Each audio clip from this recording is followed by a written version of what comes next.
Hi, I'm WBFO News Director Dave Debo. Today on Your Mental Health During COVID-19, we're going to be talking a little bit about PTSD. This project, of course, is supported by the Patrick P. Lee Foundation. And with us today is Ofer Ziv. He's an advanced practice clinician with Horizon Health Services, and we're going to dig in and take some of your questions about post-traumatic stress disorder. Ofer, I wanted to start kind of with an overall premise. The idea that there's this theory out there in mental health circles. I think there's even a book of the same title. The idea that the body keeps score, that over time, trauma can just kind of impact our lives and build up over time. I imagine it's part of the reason why the young who maybe suffer trauma, childhood abuse, have problems later in life. It's why maybe after a car crash, you're reluctant to get back behind the wheel. And I also think it's probably part of the whole discussion of PTSD. So let's look at this idea of the body keeping score. What is PTSD, and why would it be an important issue to understand in the context of a pandemic like this COVID-19? Yeah, thank you, Dave. So, when we're talking about PTSD, we're really talking about stress, this post-traumatic stress disorder. And throughout life, we may go through traumatic experiences that cause extreme stress, an overwhelming amount of stress. And when that happens, the stress does tend to get stored in the body, just like energy. It's actually the book that you mentioned about the body keeps the score. They're speaking there also about the fact that we are animals, just like any other animals. And in nature, there's this phenomena where an animal, after it survives an attack or something like a traumatic event, near-death experience, um, the animal tend to get up and then shake off the energy and move on. And us as humans, we don't really do that. If you think about this overwhelming energy, like a car accident or people who are in deployment, those things tend to stay in our body. And there are ways to move that energy out and heal from that. And as this program goes on, we'll talk about ways to cope. If people who are watching on Facebook want to put a comment in on what works for them, those are the kind of comments, some of the comments we're looking for. But I want to go a little bit further into the idea that PTSD is stress, but it's not, that it's different. That PTSD is not just stress, but maybe the idea that you just don't feel safe. Right. So when we talk about, PTSD really, when we're talking about that, it's what we mean is the post-traumatic stress expresses itself through various symptoms that get in the way of being able to live your life for post-traumatic stress disorder. And those tend to be dissociation, nightmares and flashbacks, extremely negative thoughts that are overwhelming, and intrusive thoughts as well, and avoidance. And so when someone is experiencing those symptoms, they really can get in the way of how they function. And that word you mentioned, feeling not safe, that's primarily what I'm experiencing through COVID. I think our listeners too, if you think about it, most of us right now are experiencing this feeling of unsafe. We're not Yeah, safe right. in our Right own now, I don't world. think anyone really has a total feeling of safety. Yes, exactly. So if for someone who doesn't have PTSD, that feeling can get expressed in anxiety, sometimes depression. For someone with PTSD, they experience what we are experiencing, and that feeling of unsafety can activate or trigger their past trauma. So now they're dealing with the present unsafety plus the past that's coming through. I'm glad you talked about past trauma. I imagine there are people out there with lingering trauma in the background that's being pulled to the foreground now because of this COVID pandemic. Exactly. So, like I was explaining, the current feeling of unsafety, the some people, I imagine, could be traumatized from this, and we'll touch on that in a moment too. But for someone with PTSD, that feeling of unsafety triggers that. So just like someone who maybe experienced a house fire might be a lot more sensitive to when there is smoke. That is actually a protective response. The body is great at survival and trying to make us the survival mechanism. So when someone who had been through a house fire suddenly smells smoke, it triggers this alarm in them. And that alarm can be, if it's inappropriate, if there isn't a house smoke, a house fire, that can really express itself in an activation that can take a long time to calm down from. So in some ways it's defense and it's appropriate, and in other ways maybe not. Exactly. It is a defense mechanism. The whole system of post-traumatic stress is really the body trying to protect itself. And that is one of the important things to understand about PTSD, is that there's nothing wrong with us, with someone who has PTSD. Oftentimes people do feel something is terribly wrong with me. Why am I not able to manage stress? Why is this happening to me? Actually, what I want to say to these people is that there's nothing wrong with you. What is going on is that your body's protective parts are getting activated, but sometimes inappropriately. And there are ways to learn to soothe them and to cause a deactivation. Talk a little bit about how that plays out. What's going on in our brains? What's the biology here of PTSD? Yeah, absolutely. So what happens in our brain is that I'll kind of give the example of the hand model. Dr. Dan Siegel in California developed this hand model. It's very helpful. So if I'm looking at the brain like this, so this is the stem that connects to our spinal cord, All right. and this is the brain stem. In the brain, together with the brain stem, we have the limbic system, which is signified by the thumb here. So the limbic system constantly scans. It's kind of like a radar that constantly scans us around us for danger, even when we're asleep, constantly looking for danger, no danger, danger, no danger. And it works together with the brainstem to control the body and activate the alarm system.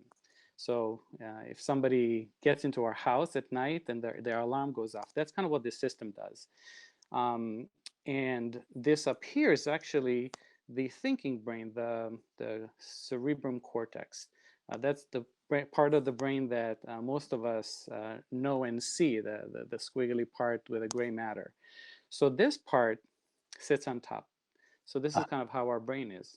And when we are experiencing something that is a risk to our life, or we perceive as a risk to our life, we don't need to think about why is it there, right? If suddenly I'm in my backyard and I see a tiger, I don't necessarily want to think, is this a Joe Exotic tiger, or is this, should this tiger be here?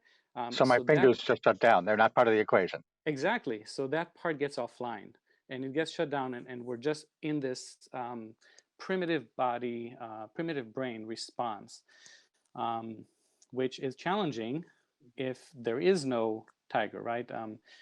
There's this example of walking in the woods, and you're on the path and you see a snake. And so you have an immediate, again, alert response, right? The protective parts are identifying danger.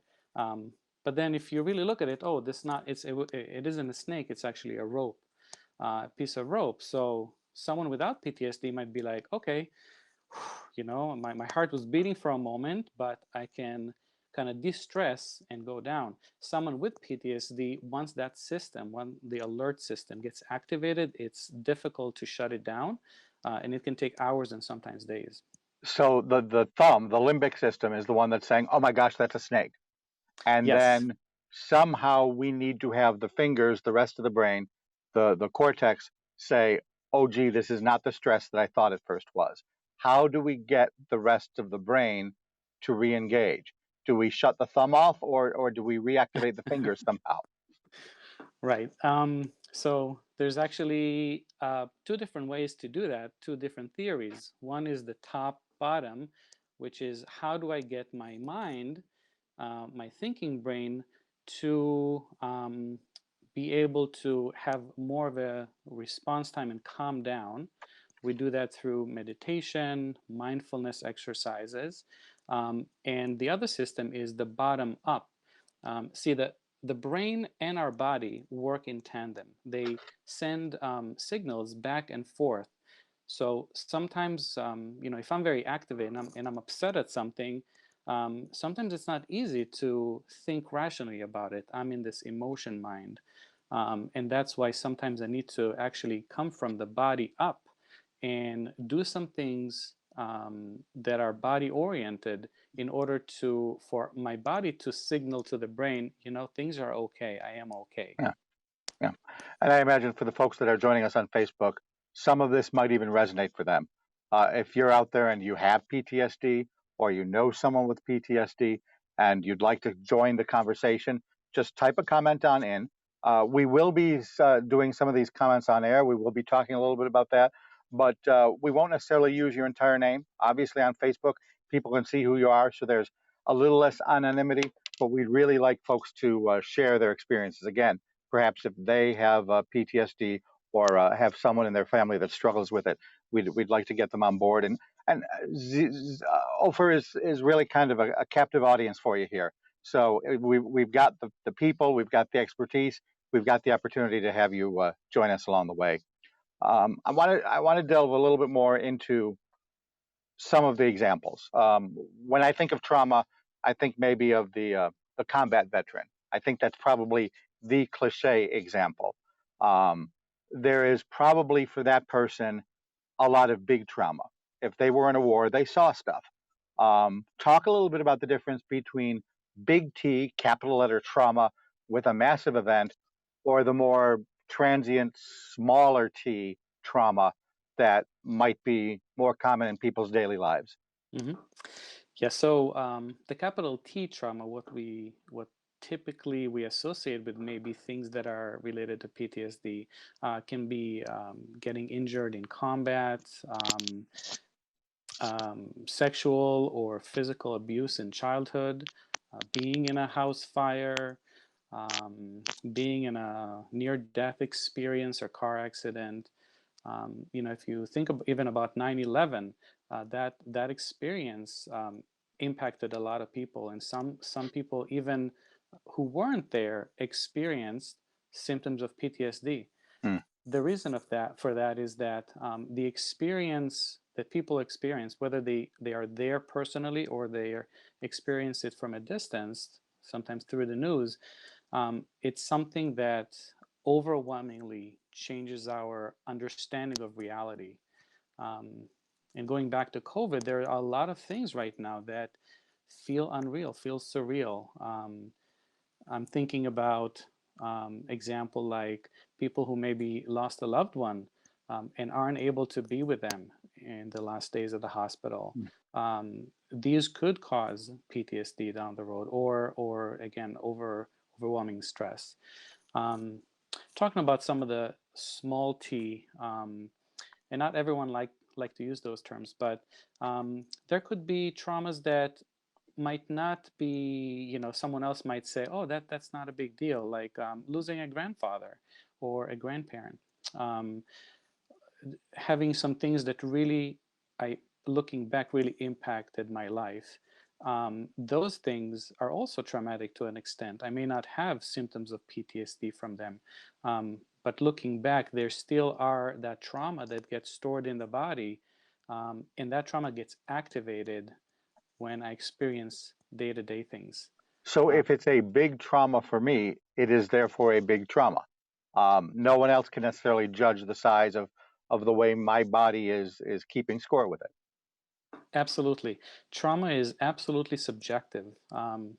two people, you and I, can be in a car accident, experience the same car accident, but one of us will get PTSD and the other will not. And it doesn't mean that one of us is strong and the other is weak. It's just our experience is subjective. We all experience every moment through our own eyes and through our past. And so going through a trauma or a traumatic experience is very subjective. Some people in battle, uh, veterans may develop PTSD from being in the same battle that their friend did not develop PTSD. Is the yardstick then really how much it clings to you, just whether it stays with you or not? Um, I think it's a lot about how I experience it in the moment. It was actually an interesting research that was done, and they were looking at what are some protective factors, things that would prevent me from getting PTSD after going through a traumatic experience. And those main three things were: one, am I able to get a sense of control after that? Two, am I able to be surrounded by people who are supportive? Mm. And three, am I able to get some sense of normalcy, return to normalcy after the event? And if I'm thinking again about COVID right now, just the second one, being around people who are supportive, can be difficult. It's not impossible, but there's a lot of barriers right now for me to physically be next to people who are supportive to me. So if this can happen to anyone, if I can really hold on to my trauma to the point that it's causing trouble for me, then it could be around any of us. What do we watch for? What do we look for in a loved one or someone we're around to figure out what's going on? hmm Um, so when we're talking about the real PTSD, the symptoms for that, the main things to look out for are overwhelming sense of anxiety, often to the point of not being able to function. Dissociation, I'll spend a minute talking about that. Dissociating is not the lack of wanting to be around other people. Dissociation is actually when I am in the moment, get checked out of my body. So for a moment, I am not there. We all dissociate to some extent. For example, when we daydream. But for people with PTSD, dissociation could be literally like my eyes glazed over and I'm not there. And someone can talk to me and say, "Hey, Ofer, are you okay?" And I'll be back and I have no idea where I went. That is Okay. dissociation. A complete total loss of time. Yes, and people often don't know that they've been through that, but then looking back when I talk to them about dissociation, they might recognize, yes, actually sometimes I watch TV and suddenly it's 2 hours later and I don't know where Mm. the time went. Another thing, and I know you spoke of this a little earlier, the idea of maybe a car accident. After a car accident, it's probably a little harder for me to get behind the wheel. Certainly in winter, if it's icy and the guardrail's coming toward me, that kind of thing. So one symptom you've talked about is the whole disassociation thing. Avoidance is also part of the process. Talk on that. hmm Um, I'll talk about avoidance, and I'll talk about also what you mentioned in the question before that, which was we can all get it. Hmm. Actually, we all do get some levels of traumatic experience that stay with us. Again, they could be just normal life traumatic experience of losing loved ones, which is a normal part of life. All those experiences tend to stay with us to some extent. And we know when they get activated, when I have this disproportionate response to something that happens. We've all been through it. Somebody tells me something and it really gets under my skin. It kind of hits a nerve and I don't know why I'm responding in such an exaggerated way. That is often means that I have a sore spot or some trauma that's there. If I've had Now, a bad day at work, mhm. I'll come home and grumble about the cat or the dog, not about the day at work. Is that the kind of thing you're talking about? It can be, yes, it can be somebody says something at home and I kind of bring my emotions come out on the people I feel safe around. Um, when I go back to the avoidance piece, what you mentioned about the car accident, avoidance as a symptom of PTSD is because I get activated by certain experiences, let's say after a car accident, just being in a car gets me activated. I may find myself starting to find reasons to avoid getting in a car. An example of, let's say someone had um, an accident on a bridge, they may try to avoid bridges and maybe even take a half-hour detour to avoid the bridge. Um, as this symptom goes on, it could even be that they avoid streets that remind them of the bridge, and so the avoidance can increase. Bring it back to COVID for me. I'm thinking again, I had a bad day at work. I worried a lot about COVID. I saw a lot of people with masks on. I drove by a hospital and oh my God, they have tents outside. So I'm really tense and nervous.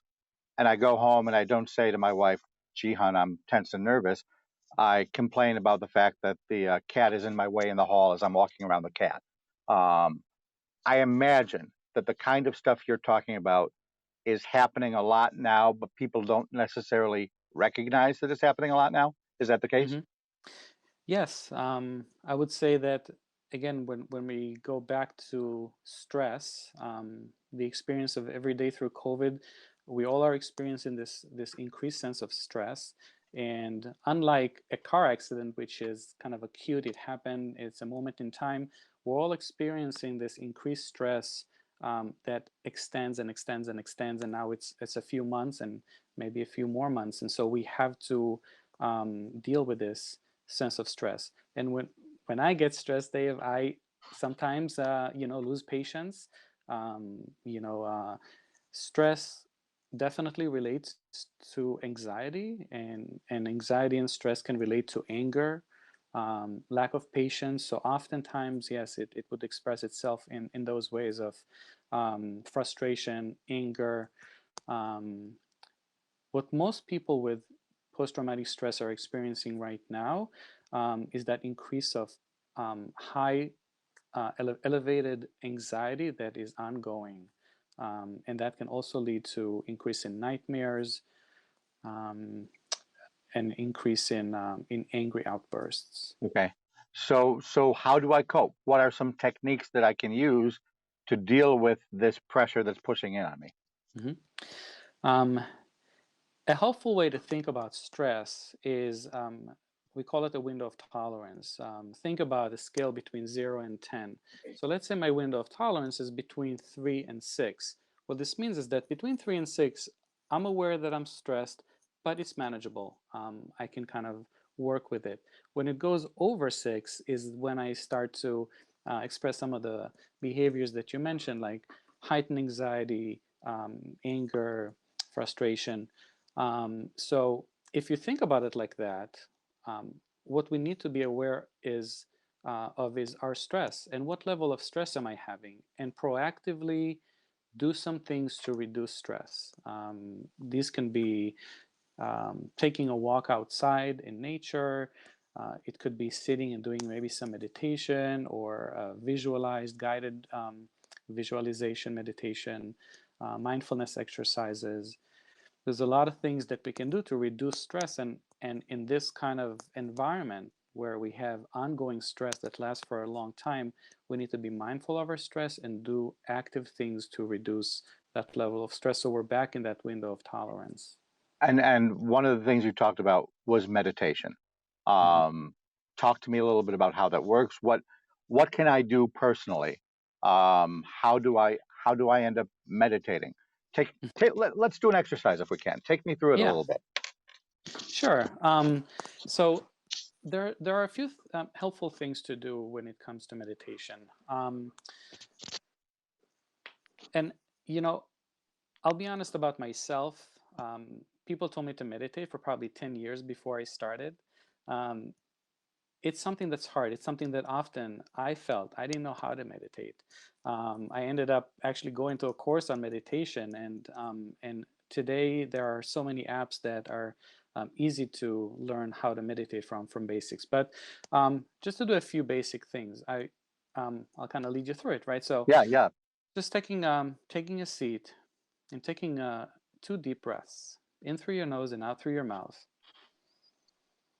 And as you do this, start becoming aware of your body, of the weight of your body on your chair, your feet on the floor, perhaps your hands in your lap, Hmm. and start noticing the air coming into your lungs and how your lungs and body expands and then deflates as you breathe out. And again, notice the air going in and going out. One of the biggest barriers to people feeling like they don't know how to meditate is because we keep thinking about things. And that's actually a normal part of meditation, the normal part of our thinking. In the process of meditation, we are Focused on the aware. breathing here. Yes, we're focused on the breathing, and we also practice noticing when our mind went somewhere and kind of wandered, and then bringing it back to the breathing. And it will wander again because that's what our mind does, and then we bring it back to the breathing. And that process of going back and forth, increases our ability to notice when our mind wanders, and it becomes easier and easier to bring our focus back. All right, we are talking a little bit with Ziv Ofer. I'm sorry, I got your name backwards. My notes are jumbled in front of me. Ofer Ziv, Ofer Ziv with Horizon Health Services. We're talking about PTSD, and to some degree, that is a little bit more than stress. Certainly related, but if there are things that you would like to raise here within the Facebook community, now is the time to get on board. We do have a question coming in on Facebook right now. Dallas is asking us, what do we see in children who may have experienced trauma? Are there any best methods for teachers or coaches when they're approaching children and trying to get them beyond trauma that's probably not even being shared? Mm-hmm. I'm certainly not an expert in children, but what I do know is that children do tend to share about trauma in often in art, when they draw things. You might see it in their avoidance of looking at someone in the face. Mhm. There's a lot of shame that is associated with childhood trauma, and those things tend to come up in children. I would certainly encourage anyone who has these thoughts or wonders about certain kids to consult with a school therapist. In every school, there is a counselor or therapist. Um, and in general, for anyone who really is kind of wondering, what do I do? I may have a loved one who has PTSD. How can I help them? You can reach out to a counselor and ask for some guidance. Before we moved on, I did want to mention another comment that just came in. Shane is out there and he says that that breathing exercise we just did was just so calming. They really liked it, they enjoyed it, and they're commenting about that. But I did want to go back to one of the other comments here. The idea that children might have it, the idea that teachers and coaches need to be involved. Are there folks out there, and I know this is kind of a leading question, forgive me. Um, are there folks out there who have the symptoms of PTSD, but not necessarily the diagnosis? Yes, absolutely. So there definitely are symptoms of post-traumatic stress, and again, to meet a diagnosis, there are certain criteria that someone might need to meet, including, for example, how often do you have nightmares? Um, how debilitating is the symptoms that you experience. Certainly, some people may have full criteria for PTSD, but they don't reach out, um, and so they may not get the diagnosis. Um, yeah. Are there folks for whom they just don't meet the threshold for diagnosis? Yes, sometimes. Sometimes people may experience some symptoms of PTSD, just like anything else in the mental health world. People may experience things that are on that scale, but may not meet certain criteria. You can Um, read that online. yeah, but there are. It doesn't mean that they can't get help, right? I would still encourage people to reach out to mental health counselors right now. There's Mhm. really so many wonderful therapists in our area. And I think one of the biggest barriers that keeps people from reaching out for help is not kind of feeling like something's wrong with them if they do need to reach out for help. And again, there's nothing wrong with needing some assistance. When we are fighting a disease, sometimes we need antibiotics, we need some extra help, and there's no shame in reaching out and getting that. Well, then let me pick up on that. What does reaching out for help look like? Most people at some times in their life, hopefully, have at least talked to a therapist or at least considered talking to a therapist. Is that what it's all about? Is that the first step? Yes, I reaching out for help would be calling calling a therapist, asking to speak to someone. Uh, yeah, basically that. Can also be reaching out for people around you for support. Okay. Here's one that comes in again from Facebook. And this is more of a comment on some of the programming we had on the radio this morning. On Morning Edition this morning, there was an excellent segment about people who already suffer from anxiety disorders and do not find themselves triggered by COVID. Ron is writing to us. He says, I found that matches my own experience with PTSD. Almost every single day of the last decade has been difficult for me, and yet I find myself at my best, most grounded, creative, and inspired in the midst of crisis. The current one, obviously, 9/11 before that. They're hoping that you could offer some insights into the phenomenon of I guess rising to the occasion, the idea that when you are in crisis, maybe you can transcend what's going on, but in the day to day, maybe not so much. hmm So it's an interesting phenomena that many of the people I talk to who actually have pretty severe symptoms on the day to day actually feel more normalized right now during COVID.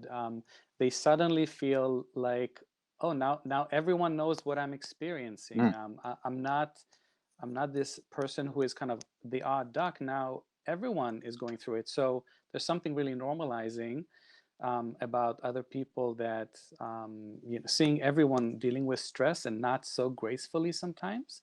And so that is one thing that can help, that I think helps some of these people with a more intense symptom, is that suddenly it's normal. Everyone is going through it, not just me.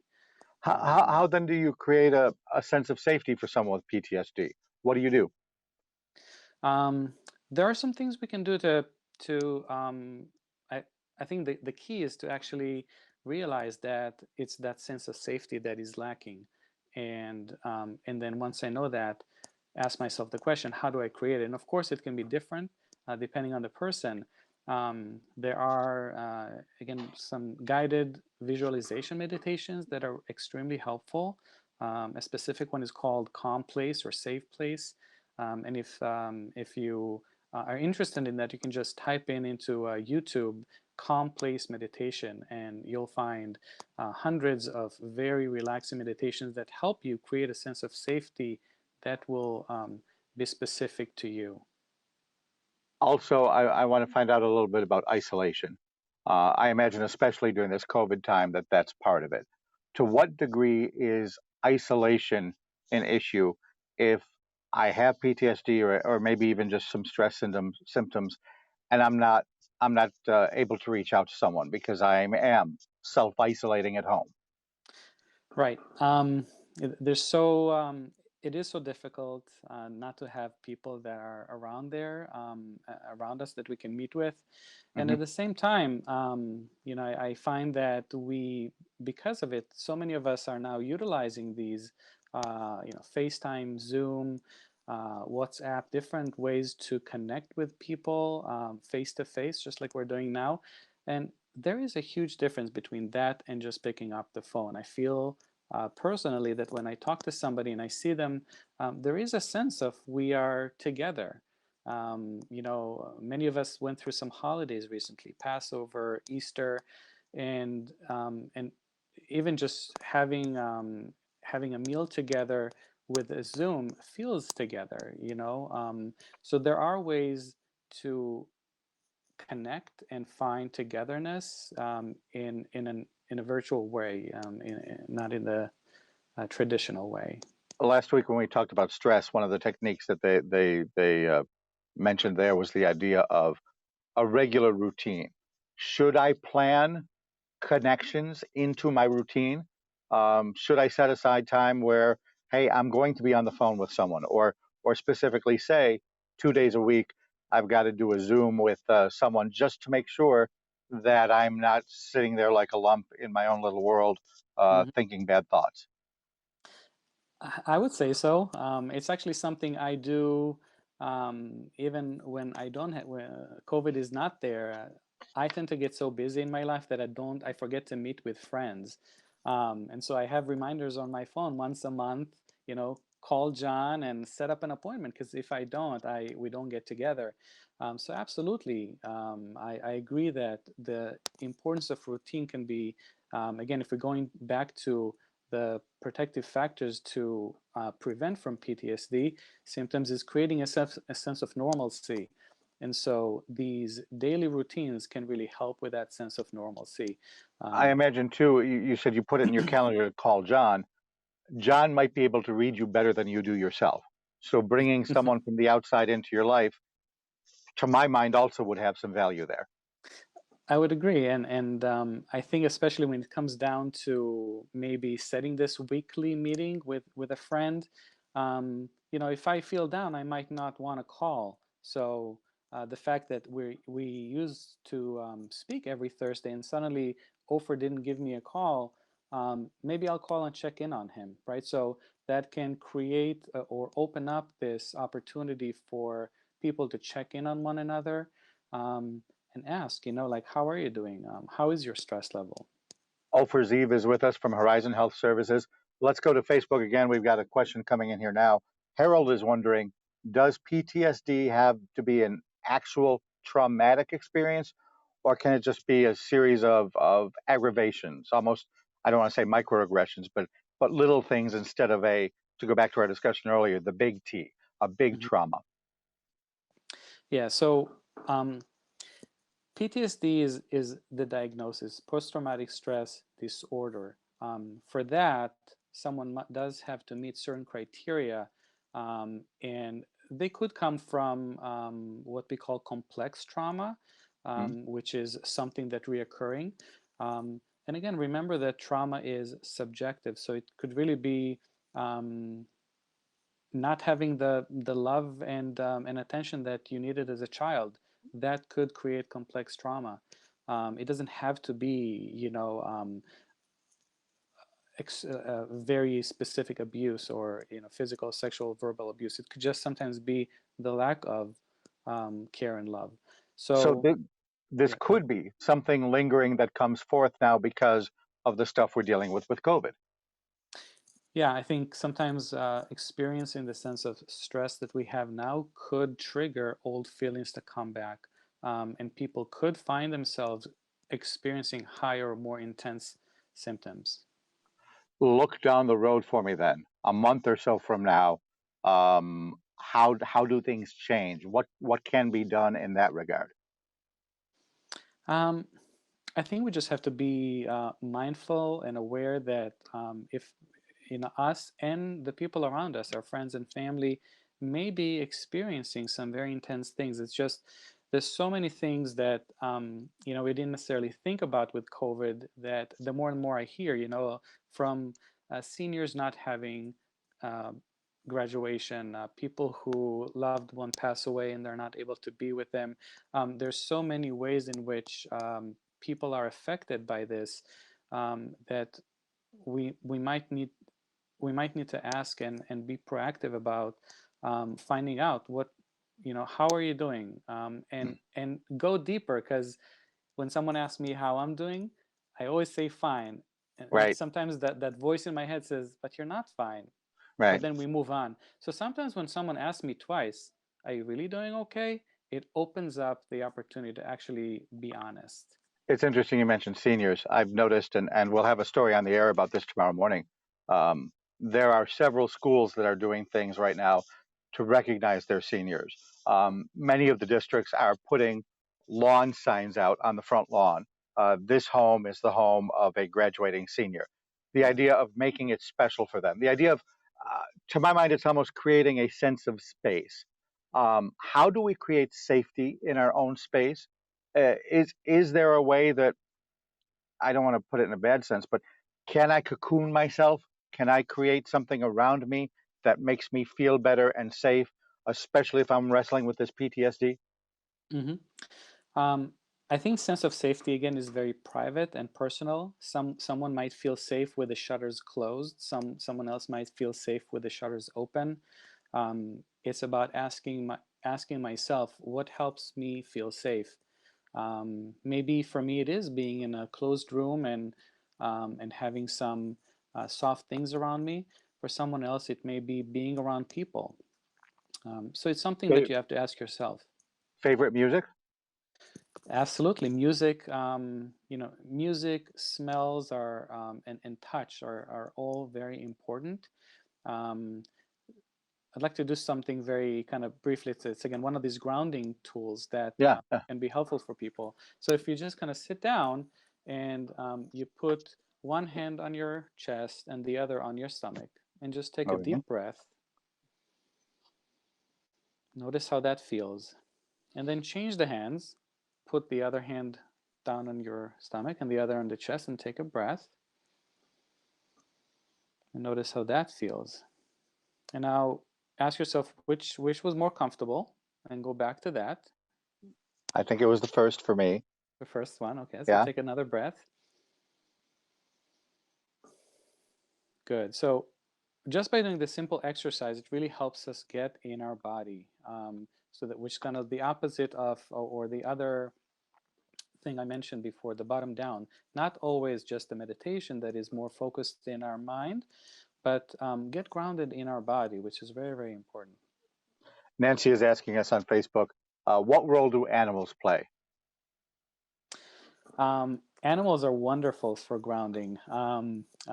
Dogs, cats, any kind of pets. I've actually, many people with PTSD have service animals, and that's because animals actually have a very acute sense of sensing other people's distress. Yeah. And so I know people who might experience kind of like a flashback, and their dog comes and kind of licks them and pets them and kind of brings them back to the present. So it's very, very helpful. And just also from a soothing, if I had like a bunny or a Yeah. cat right now, to kind of pet them can be very soothing and grounding. It's funny you talked about the way the animal senses things. Um, I tease my wife all the time because she's someone who, you ask her, are you feeling okay? Oh yeah, fine. Don't worry about it. Nothing's wrong. Fine. And yet if I come home and I see the cat is snuggled up really tight, the cat senses something, the cat knows something. And I say, oh yeah, you're fine, all right. Why the heck is the cat so tightly in your lap? So they can be almost a signal light in some ways, I think. But sure, also the cats in your lap, they're going to help you feel a little more calm. Absolutely. Yeah, yeah, good indicator. Talk to me a little bit. We've discussed stress. We've discussed finding your body. But I know one of the areas that you and I chatted with before we started this program is creating a sense of mastery, doing something where you can say, gee, it is okay because I have just accomplished X, Y, or Z. Talk a Hmm. little bit more about that. Yeah, so when this connects to me with a sense of control, having control over my circumstances. And again, right now with COVID, there's so many things that are out of our control. A lot of uncertainties, things that we don't know what is going to happen in a month or two. Um, and so being able to create some sense of control in my life can be very important. Um, it can be by choosing how I'm going to think about it. I think we talked about the difference between, oh, I'm trapped at home, I can't do this, I can't do that, versus, um, I'm choosing to stay at home to protect the people I love in my community, right? So, which is just a little distinction that can help you feel more in control. Yeah. Um, Having those habits that that are maybe repetitive, can help you gain a sense of control. And also finding things that you like to do or you're good at, whether it's carving wood or doing some kind of a sewing or knitting, finding something that you can do in your home and focus on that, because that sense of mastery, sense of kind of, oh, I'm Yeah. pretty good at that. Yeah, Can be. I heard again, not to go back too much to the radio side, but I think the people who are watching this are folks that obviously listen to this station. NPR the other day had a story, or it might have been Marketplace. That was it. It was Marketplace, on how everyone's looking at toilet paper shortages. To some degree, there's a flour shortage because people are baking more. And when you're done baking, you can pull out that piece of bread and say, wow, this really smells nice. I did create that sense of mastery. Yeah. It wasn't just me taking time to do something else that helps me center, but it became a bit of an achievement to the point that, yes, there are now flour shortages. Yeah, I agree. And my wife is one of those people who bakes those breads. And what can I tell you? I love them because Uh, it also fills the house with this beautiful smell, nice warm bread. And what better to give you a sense of mastery than something that you can grow yourself and provide yourself, right? So yeah, as we're moving into summer, maybe focusing on garden and vegetable gardens, right? Having the feeling like, oh, the world the world maybe is not doing so well, but I can take care of myself. I can make bread. I can make my own food. That can give you a sense of comfort. and it at the same time is also kind of pulling you off of the destructive thoughts. When we were doing the breathing exercise earlier, you said focusing on my breath will keep me from thinking all the stuff that I don't want to be thinking. Hmm. Just activity that way gives people, yes, there's the mastery of baking the bread, but there's also the idea, I think, of providing someone something to focus on. Yeah, cooking is a great mindful exercise. Gardening is a wonderful mindful exercise. Really, we can do anything mindfully. We can eat cereal mindfully. We can read the newspaper. We can pet our dog mindfully.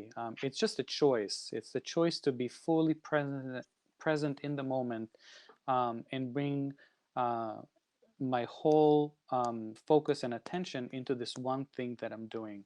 Um, Washing the dishes mindfully, but certain things are more enjoyable to do than others.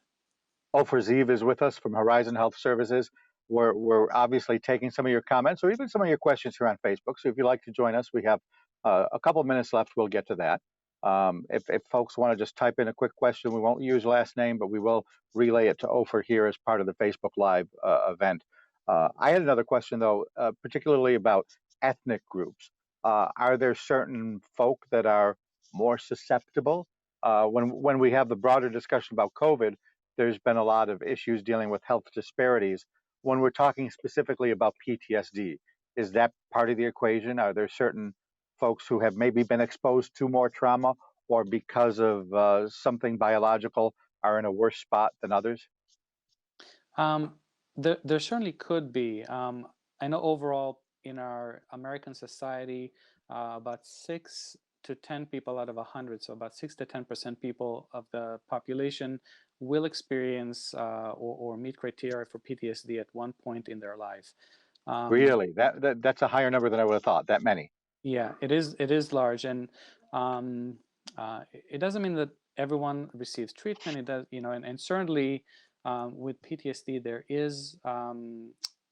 is a way to heal from it. So if you have PTSD, it doesn't mean that you're going to have this diagnosis for the rest of your life. People heal from PTSD and move on and move forward. But going back to your question about certain population, I think what tends to play a big role in different ethnicities sometimes can be stigma against mental health, or Okay. not feeling like they can reach out and ask for help because people around them say that, oh, only weak people go to Hmm. counseling, or so sometimes that stigma can lead to someone having more, maybe meet criteria for PTSD or have more severe symptoms than they would have if they had reached for help when things were starting to come up. Are there specific groups you're talking about there? Specific ethnicities or races? I do know the African American community tends to have some stigmas against mental health. I believe some Hispanic as well. But honestly, it can also happen a lot in Caucasian communities, depending on where the person lived. The other area that I'm thinking of here is Buffalo's Refugee Community. There are probably a lot of people there who have seen a lot of trauma. Hmm. Yes, I some of my patients, my clients are people from those countries, and absolutely very, very severe PTSD symptoms. Any closing piece of advice or any resource you'd like to leave us with? Um, I just want to normalize again that if you're experiencing symptoms, that some of the symptoms we talked about today, there's nothing wrong with you.